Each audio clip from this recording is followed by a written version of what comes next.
Vina. Apa Halo, kabar? kabar baik banget. Terima kasih sudah diberikan kesempatan untuk ikut berpartisipasi ya, Dokter Fani. Nama kita kebalik ya, Vina Iya, Fani. yes. Jadi dokter Vina ini dulu kakak kelas saya ya waktu di Fakultas Kedokteran Universitas Udayana dan beliau saat ini saya perkenalkan dulu ya lengkapnya. Jadi beliau ini saat ini sedang berpraktek di dua tempat ya dok ya. Jadi di rumah Iya, sakit di IMC dan juga rumah sakit Siloam Bali. benar. Dan lengkapnya ya, dokter yang akrab dipanggil disebut dengan dokter Vina ini adalah dokter Gusti Ayu Vina Mary Giovanni MBiomed SPKK. Jadi dulunya menempuh pendidikan Fakultas Kedokteran untuk spesialis kulitnya di UNUD juga ya dok Iya, ya. benar.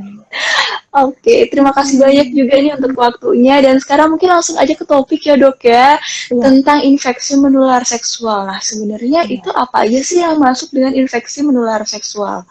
Karena ada banyak banget kan, jadi supaya pemeriksa tahu, oh kalau aku mengalami gejala ini, aku harus segera konsultasi ke dokter, kayak gitu.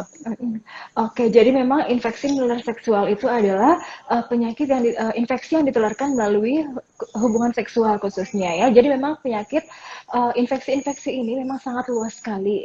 Jadi ada yang bisa kita lihat langsung di bagian kelamin, jika ada benjolan kah, ada luka kah, itu kemungkinan adalah suatu infeksi menular seksual. Apalagi didahului dengan adanya suatu riwayat berhubungan seksual sebelum gejala muncul. Kemudian tidak hanya ada luka atau lesi di bagian kelamin ya. Kadang uh, infeksi menular seksual ini ada yang asimptomatis atau hanya gatal sedikit, kemudian ada hanya berupa nyeri kencing, bahkan ada memang asimptomatik sama sekali tidak ada gejala. Nah, biasanya ini pada pria, tapi itu bisa menularkan kepada pasangannya. Maka dari itu jika sudah pernah melakukan riwayat berhubungan seksual, sebaiknya memang sering-sering screening, kemudian uh, kita benar-benar jaga hubungannya jangan sampai akan menularkan kepada pasangan seperti itu.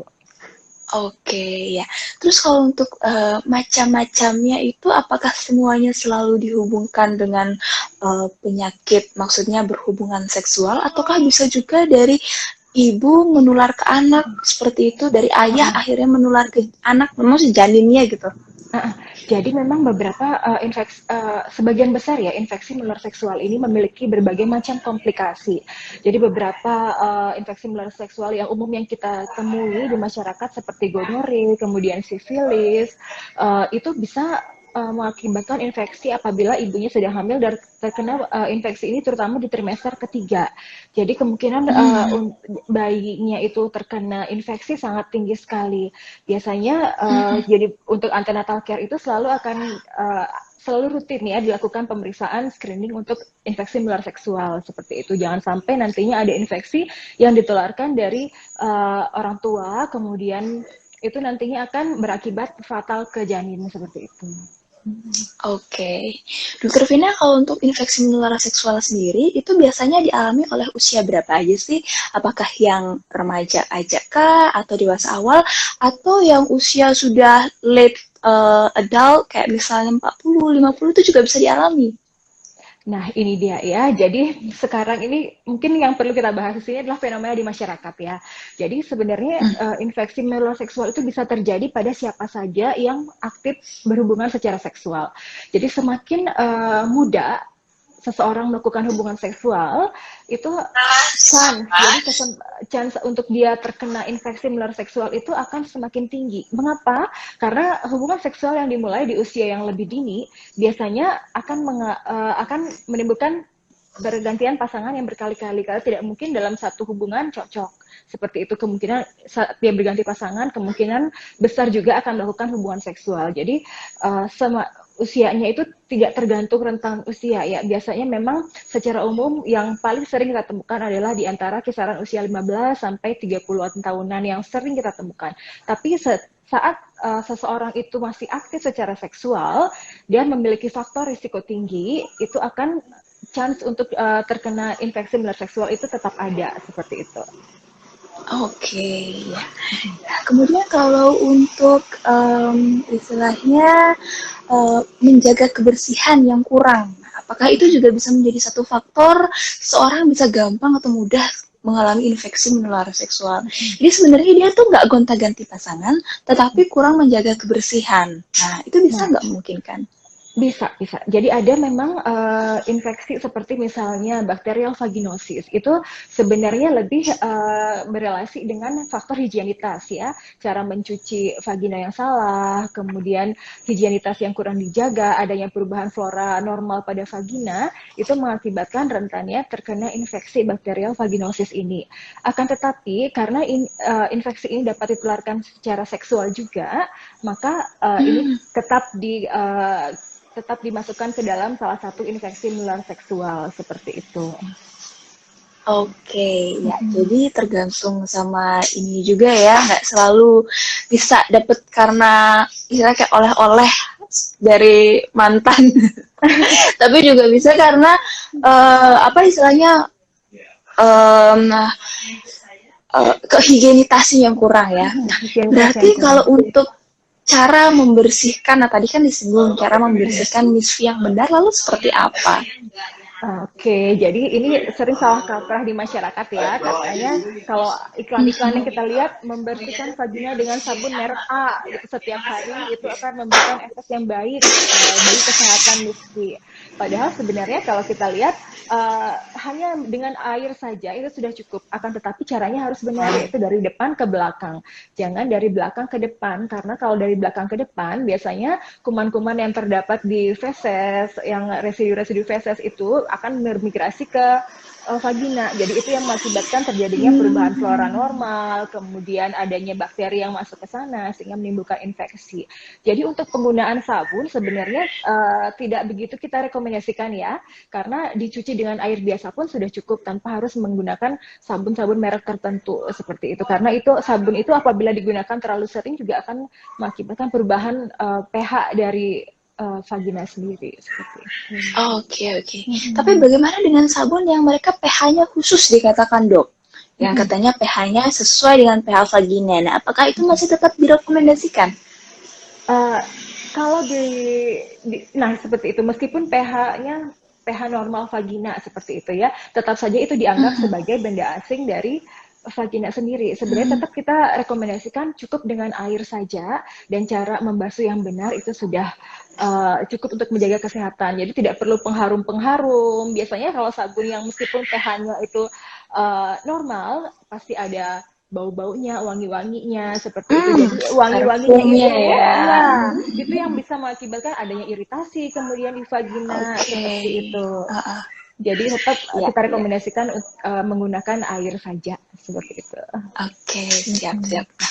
Lalu kalau untuk tanda dan gejalanya nih, nah itu kan tadi sempat dikatakan ada luka, dia bisa kencingnya nyeri. Nah kalau yang tidak bergejala, lalu bagaimana kita bisa tahu bahwa dia punya suatu penyakit gitu yang lama-lama justru takutnya malah menggerogoti dan bikin mandulkah atau menularkah ke pasangan dan lain-lain. Bagaimana kita tahu? Screeningnya seperti apa? Nah, jadi biasanya kalau seseorang itu terinfeksi salah satu infeksi menular seksual yang asimptomatik, biasanya dia tetap akan bisa menularkan ke pasangannya seperti itu ya. Jadi kadang-kadang yang bergejala kemungkinan adalah pasangannya seperti itu. Jadi yang datang ke klinik adalah pasangannya, kemudian dikatakan dari pasangannya itu mengatakan bahwa pasangannya dia tidak mempunyai keluhan. Jadi dari situ kita mulai screening, kita mulai pertanyakan bagaimanakah riwayat hubungan seksual, dan apabila pasien memiliki riwayat perilaku yang beresiko, ya jadi yang beresiko di sini adalah yang beresiko untuk mendapatkan infeksi seperti misalnya riwayat berganti pasangan sebelum-sebelumnya, kemudian melakukan hubungan seksual tanpa pengaman, tanpa kondom seperti itu, biasanya akan kita rekomendasikan untuk screening. Nah, kadang memang ada yang dari pasangan yang datang berobat, kadang juga terdeteksi dari regular screening seperti itu. Oke, ya. Jadi pemeriksaan secara berkala itu juga tetap penting ya, Dok ya? Iya, benar sekali. Terutama kalau emang ke kelompoknya itu berisiko gitu. Nah, kemudian pertanyaannya pemeriksaan apa saja yang diperlukan? Apa mungkin kayak pemeriksaan darah kah atau pemeriksaan kelamin khusus kah, misalnya kayak swab, vaginal swab seperti itu. Nah, apa aja yang masuk masuk istilahnya kayak wajib diperiksa untuk kelompok yang berisiko tinggi? Ya, jadi untuk kelompok yang berisiko tinggi, biasanya kita rekomendasikan untuk serial uh, sexual transmitted disease screening seperti itu ya. Jadi ada beberapa, misalnya sifilis. Kemudian sifilis itu biasanya kita, kalau pasien ada lesi, seperti misalnya ada luka yang tidak nyeri di kelamin, itu biasanya dari luka tersebut kita ambil serumnya dan kita periksa di laboratorium. Selain itu juga kita bisa lakukan pengecekan lewat darah juga. Jadi dari darah diambil, kemudian beberapa penyakit seperti gonore itu bisa dari darah, dan sekarang sudah ada metode PCR yang terbaru untuk gonore dan chlamydia. Jadi hanya dengan urin saja sudah bisa di screening seperti itu. Jadi tidak memerlukan waktu yang cukup lama. Namun hanya saja beberapa infeksi-infeksi seperti mycoplasma, ureaplasma itu di negara kita kayaknya layanannya masih terbatas, sehingga kadang-kadang begitu ketemu salah satu positif dari hasil pemeriksaan lab pasien, biasanya itu akan dibarengi oleh infeksi-infeksi yang lain. Misalnya salah satu pasien datang dengan gonorea, terkadang gonorea juga akan menggandeng chlamydia, sehingga chlamydia atau mycoplasma seperti itu. Mycoplasma itu di negara kita sangat sulit diperiksa karena memang kalau di kultur itu tumbuhnya sangat lambat, slow growing organismenya. Jadi kira-kira 6 bulan baru tumbuh. Jadi begitu pasien datang dengan gonore, kita akan selalu terapi broad spectrum seperti itu. Kemudian Mycoplasma itu semacam apa gejalanya, mungkin Dok Vina bisa diceritain? Nah, mycoplasma itu sebenarnya gejalanya lebih tidak spesifik. Kadang memang pada pasien keluar sekret yang tidak khas ya, sekretnya kayak discharge keluar dari orificium uretra externa, jadi alat kelamin dari penisnya keluar discharge seperti itu, namun tidak spesifik, tidak begitu kental, tidak kalau pasien bilang mungkin kadang-kadang hanya sedikit burning saja, atau kadang-kadang gejalanya hanya disertai lower abdominal pain seperti itu, namun tidak begitu spesifik. Maka memang di negara kita memang tidak bisa kita periksa, sehingga sangat terbatas ya pemeriksaannya. Jadi selalu kita terapi dengan yang broad spectrum seperti itu. Oke, penting banget berarti untuk konsultasi dan diperiksakan ke dokter segera ya. Dan jangan mengobati sendiri sebenarnya. Nah, ini dia yang mau saya tanyain. Itu dampaknya gimana kalau orang, soalnya kan sekarang gampang ya untuk akses informasi, tinggal pakai gadget aja. Jadi tanya pengobatan gonore gitu. Keluhan keluar cairan putih, penyakit apa gitu. Bahkan anak-anak pulang nunggu pakai Google ya. Nah, ini dampaknya apa? Ada kemungkinan burukkah yang mungkin bisa terjadi? Iya, jadi memang pasien-pasien yang datang ke saya selama ini memang datang, Dok, saya kena sifilis, Dok, saya kena gonore. Jadi sudah mendiagnosis sendiri seperti itu, tanpa saya tanya dulu. Wow. Saya udah tahu, Dok, saya lihat di Mbah Google ini begini, katanya begitu. Jadi dan saya sudah minum obat ini tapi tidak membaik seperti itu. Jadi kita tanya lagi, kita mulai dari anamnese, ini kita tanya-tanya seperti apakah gejalanya. Wawancara ya. Iya benar, tidak semua keluar cairan itu adalah gonore, tidak semua luka itu adalah sifilis seperti itu. Maka ketika pasien mengobati sendiri dengan obat-obatan yang direkomendasikan oleh Google atau oleh sumber informasi yang mungkin tidak tepat, itu takutnya akan mengakibatkan suatu resistensi. Jadi kedepannya itu akan sulit disembuhkan hanya dengan satu obat saja. Kalau seperti misalnya gonore itu cepat sekali ya, kalau kita lihat pola resistensinya, zaman dulu mungkin kita menggunakan thiamphenicol, golongan-golongan cephalosporin masih oke, tapi sekarang itu sudah mulai banyak dilaporkan resistensi seperti itu. Sehingga sekarang itu mungkin penggunaan kombinasi beberapa obat yang kita gunakan untuk mengobati. Maka dari itu sangatlah kita rekomendasikan jangan sampai mengobati sendiri, karena belum tentu apa yang Anda obati itu adalah penyakitnya seperti itu. Kadang yang luka di kelamin juga, dokter saya ada herpes, dia bilang kayak gitu. Jadi ada bintik-bintik, ada herpes di kelamin saya seperti itu. Ada benjolan di kelamin saya herpes, tapi kok nggak pecah-pecah, dia bilang kayak gitu. Ternyata begitu saya lihat itu adalah sebuah human papilloma virus seperti itu. Jadi itu beda, Oke. sangat jauh berbeda dengan herpes. Jadi sudah minum Mm-mm. acyclovir sekian hari tapi tidak membaik. Nah, maka dari itu mungkin kalau bisa sebelum mengobati sendiri konsultasilah, karena kadang apa yang anda minum kadang tidak Anda perlukan seperti itu ya. Jadi banyak memang Yes, yes, yes. manifestasinya memang mirip-mirip. Kalau penyakit kelamin, ada luka di kelamin, tidak Mm-mm. selalu sifilis. Mm-mm. Uh, Mm-mm. tidak selalu benjolan di kelamin itu adalah human papilloma virus seperti itu juga. Oke, jadi penting banget untuk konsultasi. Tidak semua keputihan obatnya adalah antibiotik gitu misalnya kan, Iya. seperti itu juga contoh. Ya, ya, ya. Oke, oke. Nah, jangan sampai nanti karena virus itu kan pinter ya, bisa bermutasi. Nah, tentu pengobatannya juga akan menyesuaikan, akan berubah. Nggak sama Benar. pengobatan dulu sama pengobatan sekarang gitu, disesuaikan dengan perkembangan ilmu pengetahuan. Siap. Iya, Nah, benar. kemudian nih, tadi ngomongin tentang infeksi menular seksual ya, lebih banyak ke sipilis, gonorik, kelamin. Nah, kalau soal HIV/AIDS ini tuh bagaimana, Dok? Kemungkinan orang terkena HIV dari awalnya dia hanya terkena ya penyakit yang katakanlah setelah berobat ke dokter sembuh, kemudian besok keputihan lagi berobat lagi sembuh lagi, besok kena sipilis sembuh lagi. Nah, itu memungkinkan nggak bisa kena HIV? Kalau HIV itu jadi kan dia nggak bisa sembuh ya, jadinya seumur hidup. Nah, ada chance untuk get HIV bagaimana? Nah, jadi sebenarnya setiap infeksi menular seksual itu adalah sebuah jendela untuk masuknya kuman dari HIV ini, virus dari HIV ini. Mengapa saya katakan demikian? Karena begitu seseorang terkena misalnya sifilis, terkena herpes, jadi di alat kelamin itu sudah ada luka yang apabila itu terkontaminasi dengan terkena dengan seseorang yang berhubungan dengan seseorang yang memiliki HIV, maka resiko untuk tertular HIV itu semakin tinggi, apalagi dengan pasien-pasien yang memiliki riwayat infeksi menular seksual yang berulang seperti itu, beragam, apalagi dengan riwayat berganti-ganti pasangan.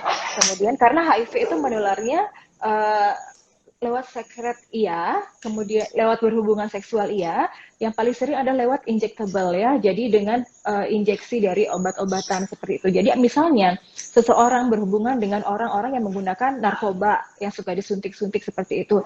Jadi risiko untuk terkena HIV itu lebih tinggi daripada orang lain seperti itu. Karena kita bilang infeksi menular seksual itu adalah jendela masuknya virus HIV. Jangan sampai kita menyesal belakangan. Maka lebih itu sangat penting mencegah bagaimana kita melakukan safe sex. Sebenarnya yang paling penting di sini adalah abstinensia ya, tidak melakukan hubungan seksual. Apalagi di negara kita itu sebenarnya hubungan seksual sebelum menikah itu adalah suatu hal yang ditabukan sebenarnya ya. Jadi dengan Untuk budaya adanya timur ya. iya, untuk budaya timur itu sebenarnya satu hal yang ditabukan seperti itu. Jadi dengan ditabukannya seperti ini sebenarnya juga mengurangi chance untuk berhubungan seksual lebih dari satu orang sebenarnya. Akan tetapi yang terjadi di masyarakat selama ini adalah adanya pergeseran nilai. Jadi remaja-remaja yang mungkin dengan akses internet yang sekarang sudah semakin canggih, lebih gampang mendapatkan akses pornografi. Jadi Yes. keingintahuannya tinggi, ingin mencoba. Seringkali yang saya temukan di lapangan itu adalah mengencourage, jadi mengajak pacarnya untuk mencoba melakukan hubungan seksual. Nah, seringkali yang tidak Yes. berhasil dengan pacarnya itu larinya adalah ke penjajah seks komersial seperti itu. Itu yang sangat disayangkan sekali. Karena penjajah seks komersial, wanita pekerja seks itu biasanya sudah memiliki riwayat hubungan dengan banyak orang dan tidak selalu memakai kondom. Jadi itu yang sangat saya sayangkan. Banyak pasien yang usianya di bawah 20 tahun datang periksa habis berhubungan seksual. Saya selalu menanyakan pasangannya itu apa, ada risiko enggak, maksudnya pasangannya apakah orang yang dikenal ataukah memang menukarkan dengan uang seperti itu. Dan apabila menukarkan dengan uang itu memang risikonya sangat tinggi sekali ya. Jadi selalu kita cek untuk HIV. Dan untuk mendiagnosis HIV sendiri tidak bisa hanya dalam satu kali testing. Karena ada suatu masa yang kita bilang adalah window period. Jadi window period itu adalah masa di mana virus itu baru masuk ke tubuh, belum menampakkan infeksi. Jadi Infeksinya Yes. itu baru terdeteksi setelah 3 minggu sampai 6 bulan. Jadi begitu ada riwayat perilaku beresiko berhubungan dengan orang yang tidak dikenal, tanpa kondom, kemudian tidak tahu apakah partnernya itu memiliki riwayat berhubungan seksual dengan multi partner orang lain seperti itu, apalagi kalau jelas-jelas dengan pekerja seks komersial ya, wanita penjajah seks seperti itu chance untuk terkena HIV-nya lebih tinggi. Maka selalu saya rekomendasikan dilakukan pemeriksaan HIV secara berkala seperti itu. Oke, ya, ya. Karena memang beda ya sama negara yang mereka sudah istilahnya kayak Thailand kan mereka melegalkan, tetapi para sex worker itu di situ istilahnya kayak dijaga benar kesehatannya. Mereka mendapatkan pemeriksaan rutin, memastikan bahwa tidak tertular. Jadi memang setiap daerah, setiap negara punya kebijakan yang beda-beda dan tentunya resikonya juga akan beda-beda. Kemudian satu lagi saya tertarik mungkin bukan cuma wanita aja ya dok ya, karena laki-laki Benar-benar. juga ada yang menjadi pekerja seksual Benar gitu. Jadi sekali. Jadi tidak mendefinisikan dari salah satu ya, jenis kelamin ya. bener-bener iya. Jadi ya tetap aja kita harus tetap waspada. Ini ngomong-ngomong ada Kak Gusmang nih. Hai Kak Gusmang. Kak Gusmang Halo. itu dia guru vokal saya waktu masih PKB zaman SMA. Dan dia pelatih koreo saya dulu sama saya KDI. juga. Ya, oh my god. Ada Gongwi juga, Kak Gongwi juga, Dokter Gongwi ya. Dan nah teman-teman yang sedang join, silahkan kalau punya pertanyaan tentang infeksi menular seksual atau kesehatan reproduksi maupun HIV/AIDS, silahkan ya bisa tanya-tanya. Mumpung ada Dokter Vina di sini malam hari ini. Nah, dok, saya mau lanjut lagi nanya nih lagi tentang bahaya nggak sih kalau misalnya istilahnya kita pernah mengalami infeksi menular seksual, apakah itu kedepannya bisa berhubungan dengan kemandulan ataukah dengan kelainan janin, kelainan kehamilan dan sebagainya. Ya, jadi infeksi menular seksual yang tidak ditangani secara tepat itu biasanya, apalagi tidak ditangani sama sekali, itu biasanya akan berujung ke komplikasi ya. Komplikasi itu ada berbagai macam.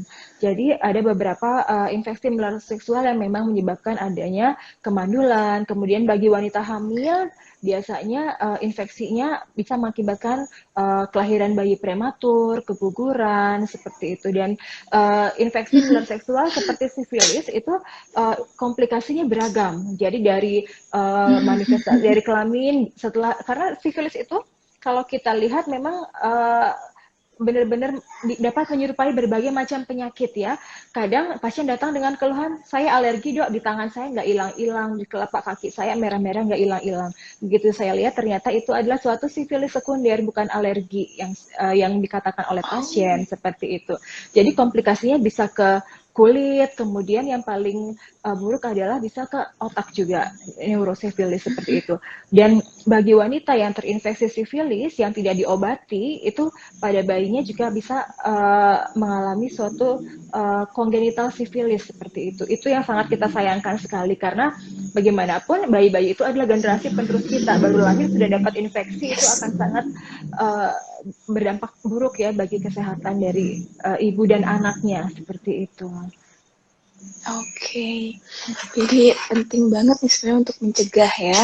Nah, kemudian supaya kita bisa mencegah, apa yang bisa kita lakukan? Nah, seperti yang telah kita bicarakan dari tadi ya, sebenarnya bagi yang belum menikah, abstinensia itu yang paling penting. Jadi ada A, B, C, D, sama E untuk pencegahan dari infeksi menular seksual dan HIV/AIDS. A itu adalah abstinensia, tidak melakukan seks sebelum menikah. Yang B adalah be faithful, yaitu jujur dan setia pada satu pasangan. Yang C apabila tidak bisa, gunakanlah pengaman yaitu kondom seperti itu, karena kondom juga merupakan barrier yang efektif untuk infeksi menular seksual maupun HIV. Kemudian yang D, tidak mengkonsumsi narkoba atau melakukan injectable narkoba yang meningkatkan risiko terjadinya infeksi HIV. Kemudian E, education, yaitu mencari informasi dari sumber yang tepat, jangan mencarinya di dukun satu, kemudian di Google yang situs-situs yang tidak terpercaya. Kalau ingin tahu mungkin cari yang database-nya WHO seperti itu, CDC. Di situ ada memang informasi yang tepat untuk masyarakat seperti itu. Untuk masyarakat awam ada informasi yang tepat seperti itu. Jadi memang harus mencari informasi yang lebih akurat ya sebelum melakukan suatu hubungan seksual. Harus dipikir berulang-ulang apakah tindakan kita ini menimbulkan resiko, apakah nanti akan merugikan diri kita sendiri, apakah merugikan pasangan kita. Seperti itu yang harus kita pikirkan sebelum kita melakukan suatu hubungan seksual yang tidak aman seperti itu. Oke, be wise ya berarti ya. Iya, benar banget. Oke. Nah, Dok, masuk ke sesi diskusi nih. Kita ada satu pertanyaan titipan dari kemarin tentang vaksin HPV. Nah, vaksin HPV itu kan yang digunakan untuk mencegah kanker serviks. Apakah itu bisa dilakukan atau diberikan untuk laki-laki juga, dokter? Ini pertanyaan dari Ega di Denpasar. Oke. Jadi untuk vaksin HPV sendiri sebenarnya ada yang bivalen, ada yang quadrivalen ya. Jadi bivalen itu tipe dia mengcover untuk infeksi HPV tipe 6, 8, 16, 18 seperti itu. Yang quadrivalen itu lebih banyak virus-virus HPV-nya yang di-cover seperti itu. Jadi untuk laki-laki tetap kita rekomendasikan untuk mendapatkan vaksinasi dari HPV karena HPV tidak hanya berakibat ke pasien sendiri, juga bisa membawa ke pasangannya, ke wanita ya, karena risiko terkena HPV pada wanita juga tinggi. Pada laki-laki juga HPV biasanya yang bermanifestasi di kulit biasanya adalah yang tipe tidak onkogenik ya, tidak mengakibatkan kanker, tetapi ada juga yang berakibat kanker kepada wanita seperti itu. Maka pasien-pasien laki-laki yang usia biasanya 13 sampai 26 tahun itu tetap kita rekomendasikan seperti itu. Bahkan untuk pasien yang sudah positif HIV pun tetap kita rekomendasikan untuk melakukan vaksin HPV seperti itu. Oke, ini bisa juga untuk mencegah kutil kelamin ya, Dok ya? Bisa. Jadi pada wanita itu bisa kita berikan paling awal di umur 9 tahun biasanya. Jadi rentang usianya adalah 11 sampai 25 tahun ya, dan paling awal kita bisa berikan pada usia 9 tahun. Jadi untuk mencegah kanker serviks, untuk mencegah kutil kelamin itu memang penelitiannya dibilang efektif seperti itu. Oke, ya semoga udah jawab ya untuk Eka di Denpasar. Kemudian, oh iya, ini lanjutannya. Karena ceritanya sebenarnya panjang dok awalnya. Karena sebelumnya, pada saat masih remaja, ada katanya temennya yang sudah 20 kali berganti pasangan. Anak SMA nih. Jadi, masa sih dok bisa kemungkinan kena HIV? Karena untuk saat ini keluhannya cuma keputihan-keputihan aja. Dan mantan-mantannya itu juga sehat-sehat semua. Nah, mau ditanggapi dok? Oke, jadi ini ya, sebenarnya perilaku seksual di usia yang sangat dini itu memang berisiko untuk menimbulkan untuk mendapatkan pasangan seksual yang berganti lebih sering, sampai 20 kali dengan mantan-mantan yang sehat-sehat semua seperti itu. Kadang infeksi menular seksual, bahkan HIV itu sendiri kalau di awal-awal infeksi masih belum ada gejala sama sekali seperti itu. Nah, apabila memang sekarang keputihan berulang, itu memang sebaiknya kita periksa dulu ya. Kita biasanya akan ambil sampel dari keputihannya, kita cek apakah penyebab dari keputihannya, apakah memang hanya karena higienitas kah, atau memang ada infeksi lain yang belum ditangani, atau memang setiap infeksi menular seksual yang apabila terkonfirmasi ya infeksi menular seksual, biasanya akan selalu kita rekomendasikan untuk screening, apalagi memiliki riwayat berganti-ganti pasangan sebanyak 20 kali, itu jumlah yang sungguh banyak ya kalau bisa kita bilang. Untuk usia remaja. Iya, untuk usia remaja, apalagi ke-20-nya itu semua berhubungan seksual seperti itu. Jadi itu memang akan selalu kita rekomendasikan untuk screening HIV, karena belum tentu orang yang terlihat sehat itu tidak membawa virus. Mungkin saja belum kelihatan, tapi mudah-mudahan tidak ya, mudah-mudahan masih sehat seperti itu. Cuman akan tetap kita rekomendasikan untuk periksa seperti itu. Oke, ya. Kemudian ini dari Ika di Kelungkung, bahaya nggak sih untuk infeksi menular seksual seperti mandul? Oh sorry, ini tadi mungkin udah kejawab ya.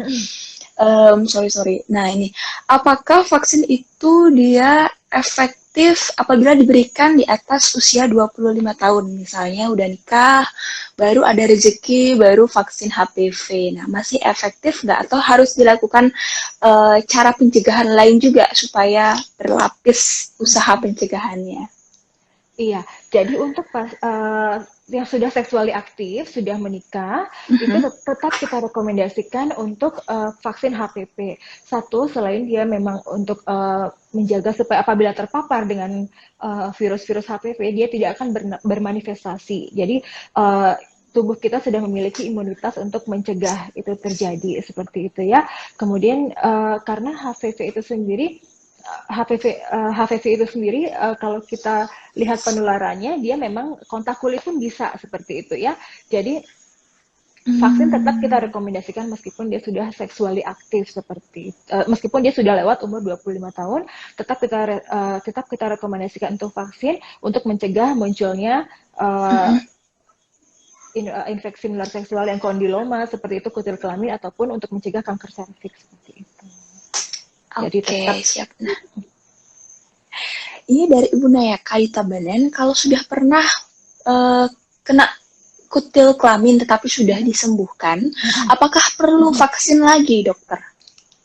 Nah, ini banyak pertanyaan sebenarnya ya yang datang ke klinik juga. Saya sudah pernah kena, apakah perlu divaksin lagi? Jadi yang sudah pernah kena pun kita tetap rekomendasikan untuk vaksin. Jadi untuk mencegah munculnya rekurensi.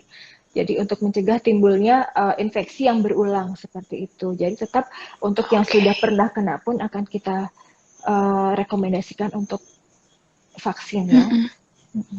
Karena vaksin itu kan mengandung bermacam-macam tipe virus ya. Kalau mungkin kutil kelamin itu adalah tipe virus yang bukan onkogenik, tapi tapi ada tipe-tipe lain di dalam vaksin itu yang bisa mengcover untuk human papilloma virus tipe lain seperti itu. Jadi tetap kita rekomendasikan.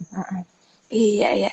Jadi meskipun udah pernah kena kutil, besoknya bisa kena kanker serviks bisa jadi kan, karena kan ada beda-beda ya jenis virusnya itu. Jenis virusnya. Jadi ibaratnya kalau kayak manusia ada yang hidungnya mancung kayak dokter Vina, ada yang hidungnya pesek. Ini beda-beda, tidak harus sama. Itu pun juga penting banget. Jadi kalau misalnya masih bisa ada punya rezeki, silahkan bisa di. Tapi dok, ini bagus banget. Saya punya keponakan ya kebetulan di Badung. Meskipun di bukan negara, maksudnya di sekolah swasta, tetap ditanggung loh vaksin HPV untuk anak laki-laki SD. Iya, jadi ya tergantung sama kebijakan daerah masing-masing. Kalau Pemdanya Sugih bagus ya. Tapi kalau enggak ya iya, pemerintah mendukung sangat bagus orang ya, karena itu mencegah sejak dini seperti itu. Iya, jadi ketika terpapar negara maju. Benar sekali. Ya kalau orang tuanya jangan beli lipstick aja, yuk beliin vaksin anaknya. Ini ada komentar dari Gosmang, Kak Gosmang. Kalau virus HPV itu bisa menular ya, Bu? Virus HIV itu bisa nular ya, Bu? Iyalah, kalau nggak kenapa dibahas? Gimana, silakan. Iya, jadi kalau virus HIV itu memang penularannya lewat hubungan seksual, itu bisa lewat sekret ya, biasanya dari spermanya.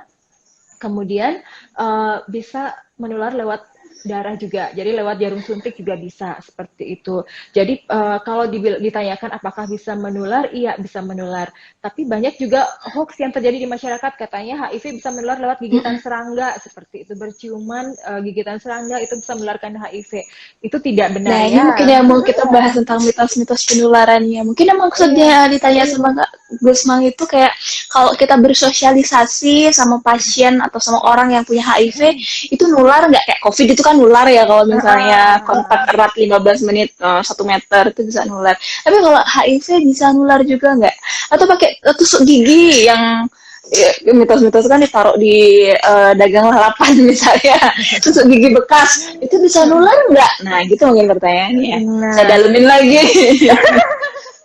iya, jadi kalau HIV itu sendiri memang virusnya sangat eh, apa virusnya rentan sekali. Dia hanya bisa hidup pada benda hidup. Jadi pada manusia hanya bisa hidup pada manusia. Jadi kalau nyamuk itu bukan reservoir yang tepat untuk perkembangan virus ya. Jadi penularan lewat nyamuk itu tidak bisa seperti itu. Virus HIV Kemudian ya, kalau virus virus HIV dengue, ya, yo, ya bisa seperti itu. Nah, beda kontak kayak demam berdarah.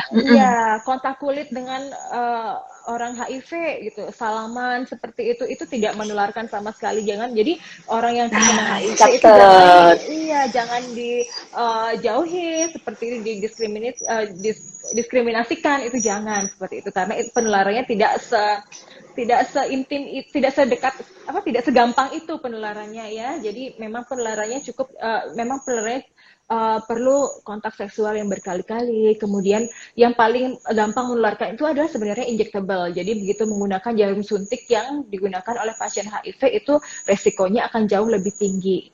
Jadi kalau hanya berjabat tangan, berpelukan dengan orang yang terkena HIV positif itu tidak menularkan seperti itu. Oke, ya. Ini penting banget keterbukaan sama pasangan sebelum mau berhubungan seksual Iya. dengan pasangan. Harus tahu dia tuh pernah pakai jarum nggak, kemudian pernah bergonta-ganti pasangan nggak. Ini penting Iya. untuk keselanjutan hubungan berikutnya. Ya, kemudian em, apakah duduk di toilet umum itu bisa menularkan penyakit seperti misalnya kutil atau infeksi lainnya, dokter? Nah, jadi sebenarnya kalau kutil kelamin itu biasanya ditularkan lewat kontak langsung dengan kulit ya. Jadi kontak dengan orang yang memiliki kutil. Jadi kulitnya bersentuhan langsung dengan orang yang memiliki kutil seperti itu akan langsung bisa menimbulkan infeksi seperti itu. Jadi perlu waktu beberapa hari sampai 1 sampai 2 minggu dia untuk masa inkubasinya untuk dia menimbulkan lesi seperti menimbulkan kutil.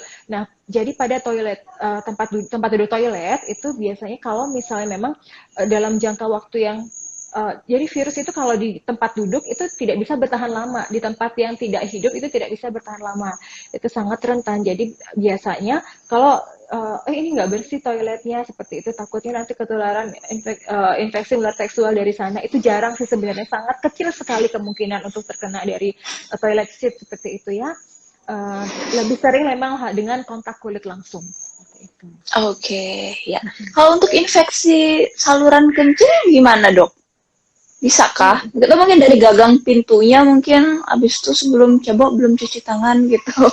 Nah, jadi kalau misalnya memegang jadi kalau itu bakteri dari orang lain seperti saya pernah dapat kasus jadi itu pengasuh anaknya positif gonore jadi dia cebok dirinya sendiri dulu terus cebokin anak asuhnya. Nah itu menularkan lewat Sebelum cuci tangan.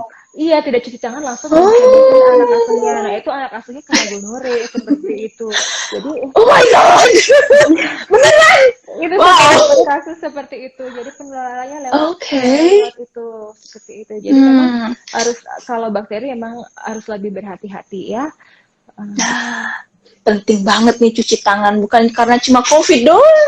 Karena Iya. banyak banget kuman-kuman yang tidak kasat mata yang kita tidak tahu. Ya jangan cuma celup-celup doang, tapi juga harus pakai sabun ya. Ini mungkin Kak Gusma baru gabung agak belakangan, tapi kalau mau dibahas, Dokter Vina, kalau itu kena HIV itu langsung kelihatan nggak sih? Dan sekarang apa bertahap? Nah, ini mungkin natural history-nya bisa dikasih tahu kapan mulai bisa kelihatan gejala-gejalanya dan apa gejala-gejalanya. Kalau itu udah mulai kelihatan. Iya, jadi memang kalau HIV itu tidak infeksi yang langsung bisa memperlihatkan gejala ya. Biasanya setelah kontak dengan pasien yang positif HIV, biasanya ada sebuah window period. Jadi periode di mana orang itu tidak mengalami apa-apa, jadi tetap terlihat seperti sehat. Jadi periodenya itu ada 3 minggu sampai 6 bulan. Jadi dalam kurun waktu tertentu belum nampak gejala sama sekali. Jadi orang itu masih terlihat sehat, meskipun sebenarnya di dalam tubuhnya virus HIV itu sudah bereplikasi, jadi sudah ada di dalam tubuhnya, tapi gejalanya belum Sudah muncul. berkembang dia ya. Iya, sudah. Nah, pada saat kondisi imunnya lemah, kelelahan, jadi virus itu akan gampang bermanifestasi. Biasanya paling sering yang kita temui didahului dengan gejala diare berlebih, seperti itu, penurunan berat badan yang sangat signifikan dalam 1-2 bulan terakhir. Itu kita harus sudah Tanpa diet. curiga. Tanpa diet langsung turun drastis seperti itu kita harus Oke. curiga, ya ini ada apa, seperti itu. Bahkan ada yang dengan gejala kulit yang datang pasien dengan HIV dengan Oh gejala ya. kulit, jadi seperti reaksi alergi erythroderma, yaitu pengelupasan di seluruh badan, hampir Hmm. 90% dari badan ya. Jadi pengelupasan, merah, flushing, kita curigai adalah suatu alergi obat. Namun ketika kita lihat riwayatnya ke belakang, ternyata ada riwayat penurunan berat badan, disertai dengan diare, itu sangat tidak spesifik. Ketika kita cek HIV, HIV-nya positif, seperti itu. Jadi memang Oke. banyak sindrom ya, tidak ada satu yang jelas. Ini gejalanya ini aja gitu, enggak. Jadi berbagai macam pendekatan sindrom yang harus kita lakukan begitu kita melihat ada gejala yang tidak begitu signifikan. Kemudian kita harus berpikir ini apa. Makanya dari itu uh, apabila sudah ada gejala-gejala seperti diare tidak jelas, penurunan berat badan tanpa diet, seperti itu harus segera Hmm. konsultasi. Apalagi ada riwayat perilaku beresiko dalam 3-6 bulan terakhir berhubungan dengan pasangan tanpa menggunakan kondom, kemudian tidak tahu apakah pasangannya mungkin memiliki pasangan lain juga, Riwayat. seperti itu. Iya. Jadi begitu Oke. merasa memang pernah melakukan perilaku yang beresiko, itu sebaiknya diperiksakan, seperti itu. Oke, ya mencegah lebih baik daripada mengobati ya dok Benar ya. sekali. Ya, tapi kalau ngomong-ngomong soal pengobatan nih, nah apakah HIV itu dia bisa sembuh atau hanya bisa terkontrol atau terkendalikan? Ini pertanyaan bagi banyak umat. Oke, jadi kalau HIV itu sekali terinfeksi HIV, virus itu akan tetap ada di dalam tubuh pasien itu ya, akan tetap ada di orang itu. Akan tetapi kita bisa menekan viral load, jadi jumlah virus itu di dalam tubuh supaya tidak menimbulkan gejala. Jadi dengan berbagai macam pengobatan yang ada sekarang ya. Jadi biasanya kita selalu konsultasi juga dengan dokter penyakit dalam, selalu berkolaborasi kalau untuk menangani yang namanya HIV. Karena ada berbagai macam obat-obatan baru yang sangat efektif untuk membantu supaya HIV itu orang dengan HIV itu bisa hidup sehat seperti orang normal. Bahkan ada orang dengan HIV positif yang bertahan umurnya sampai 30 tahun setelah dia terdiagnosis, seperti itu. Jadi memang sekarang pengobatannya sudah sangat maju ya. Nah, bisa tidak ada gejala, tapi tidak mengobati virus itu. Maksudnya virus itu tetap akan ada di dalam tubuh, tapi tidak bisa menularkan ke orang lain. Jadi viral load-nya itu yang ditekan oleh obat-obatan. Seperti itu. Oke, jadi ada obatnya, tapi untuk menekan virus supaya nggak banyak dan bikin jadi tambah sakit kayak gitu ya. Nah, apakah orang HIV bisa menikah dan punya anak? Pertanyaan Nah, lanjutannya. apakah orang HIV bisa? Iya, jawabannya bisa ya. Memang kalau orang kita tidak bisa mengatakan orang kamu nggak boleh punya anak seperti itu. Itu adalah hak asasi setiap manusia untuk memiliki anak.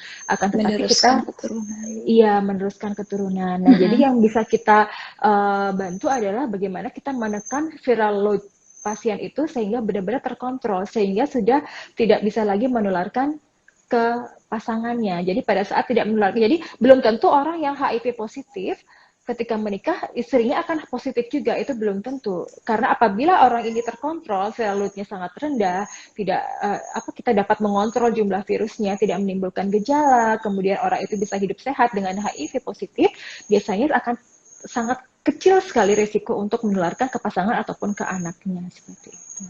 Maka jangan, bagi yang sudah terkonfirmasi positif HIV, jangan berkecil hati ya, tetap bisa hidup normal, seperti tetap bisa beraktivitas seperti normal, asalkan memang berobat ke dokter yang benar, mencari informasi yang benar, berobat ke orang yang tepat, bukan ke dukun lah, bukan dengan obat-obatan herbal, karena banyak fenomena di masyarakat, oh saya terkena HIV, saya disuruh minum jamu A, B, C supaya HIV-nya, apalagi banyak iklan-iklan kan menyembuhkan kanker, menyembuhkan HIV seperti itu, banyak obat, iya yang kita lihat di iklan-iklan itu, bahkan kita dengar di radio itu, di televisi, jadi ramuan herbal penyembuh infeksi HIV Segala sedunia. penyakit. Iya, segala penyakit seperti itu. Nah, itu yang Saya juga juga sih sangat ketemu kayak disayangkan, gitu.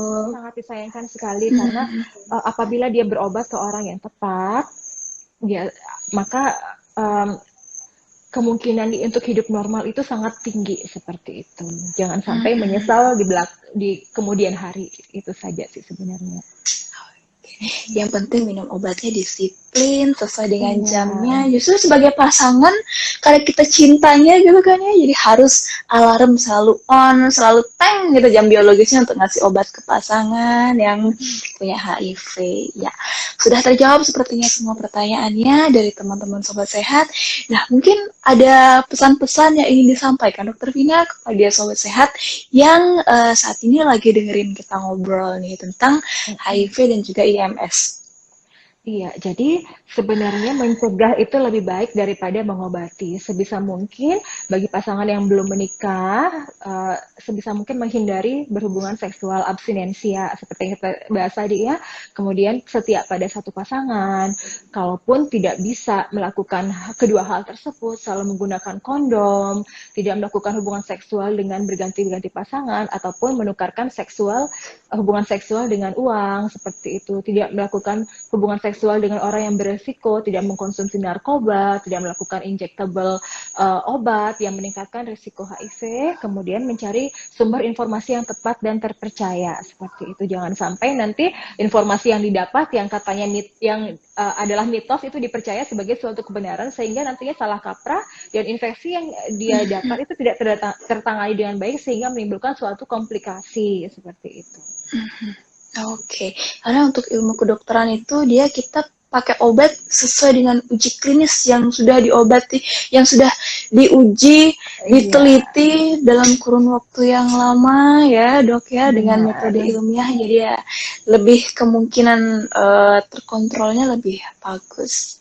Oke, Dokter Vina, terima kasih banyak untuk sharingnya pada malam hari ini. Terima kasih, Teman-teman sama-sama. juga terima kasih untuk joinnya, mudah-mudahan bermanfaat ya. Mungkin nanti lain kesempatan kita undang untuk bahas topik kulit dan kelamin yang tidak kalah seru ya Dokter Vina ya. Benar, terima kasih atas kesempatannya Dokter Fani.